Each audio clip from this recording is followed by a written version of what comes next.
How to hide iPhone notifications in 2022. In this video, I'm going to show you how you can simply turn on or hide iPhone notifications. So without further ado, let's get started. First of all, you're going to go and tap on the settings application on your mobile phone device or iPhone. When you have opened up the settings app or application, you're going to go and look for the notifications in that settings menu. Once you tap on the notifications, a new page would pop up. In that page, you're going to go and look for any of the application that you want to hide notification.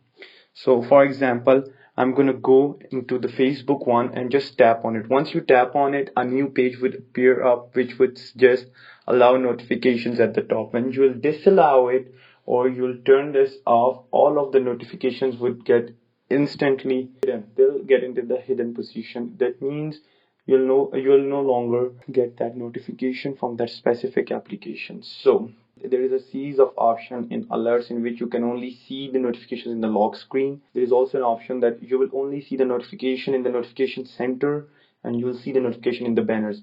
If you want to pick or choose any one of them, for that you have to allow the notifications, so you can choose that as well. So this is how you do it. This is how you hide a notification in iPhone. I hope this video was informative. Don't forget to like, comment, share and subscribe. Till next time, peace.